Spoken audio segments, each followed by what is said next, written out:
Kierkegaardian Postmodernism. In Chapter 4, I sketched one postmodern response to the problems of theory and evidence for socialism. For an intelligent, informed socialist confronted with the data of history, a crisis of belief has to occur. Socialism is to many a powerful vision of the beautiful society, one that envisages an ideal social world that will transcend all the ills of our current one. Any such deeply held vision comes to form part of the very identity of the believer, and any threat to the vision has to be experienced as a threat to the believer.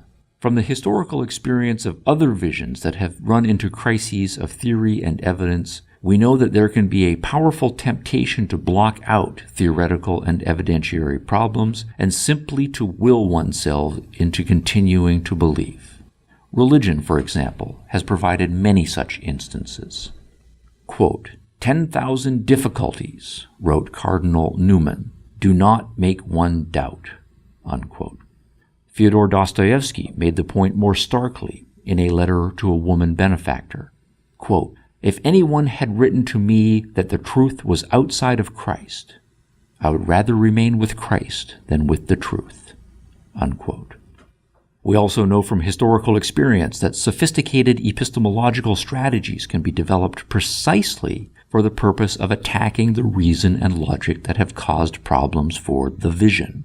Such were part of the explicit motivation of Kant's first critique, Schleiermacher's On Religion, and Kierkegaard's Fear and Trembling. Why not for the far left? The modern histories of religion and socialism exhibit striking parallels in development.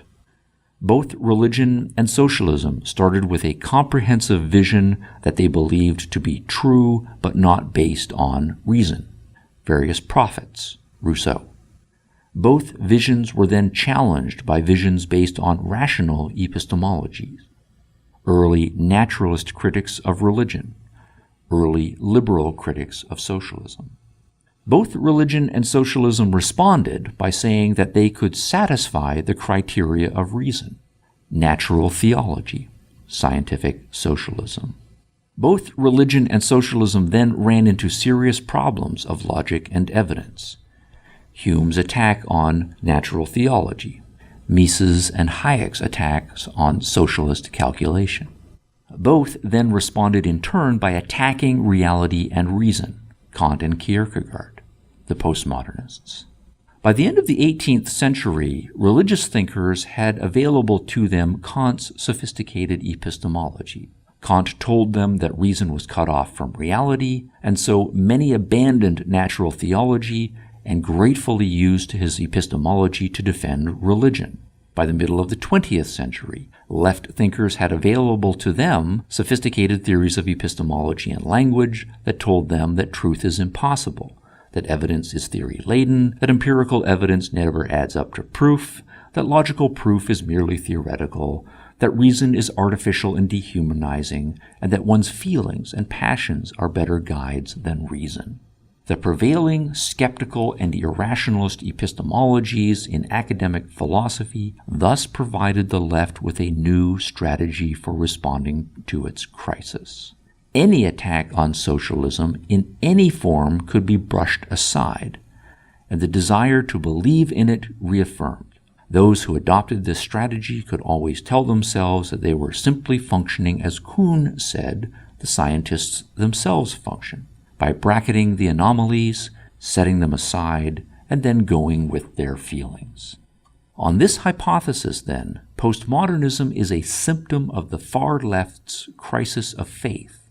Postmodernism is a result of using skeptical epistemology to justify the personal leap of faith necessary to continue believing in socialism. On this hypothesis, the prevalence of skeptical and irrationalist epistemologies in the middle of the 20th century alone is not a sufficient explanation of postmodernism. A dead end of skepticism and irrationalism does not predict to what uses skepticism and irrationalism will be put. A desperate person or movement can appeal to those epistemologies as a defense mechanism, but who or what movement is desperate depends on other factors. In this case, socialism is the movement in trouble. But socialism's troubles alone are not a sufficient explanation either. Unless the epistemological groundwork is laid, any movement that appeals to skeptical and irrationalist arguments will simply be laughed out of court. Therefore, it is a combination of the two factors: widespread skepticism about reason and socialism's being in crisis that is necessary to give rise to postmodernism. Yet this Kierkegaardian explanation of postmodernism is incomplete as an account of postmodern strategy. For left thinkers who are crushed by the failings of socialism, the Kierkegaardian option provides the justification needed for continuing to believe in socialism as a matter of personal faith. But for those who still want to carry on the battle against capitalism, the new epistemologies make other strategies possible.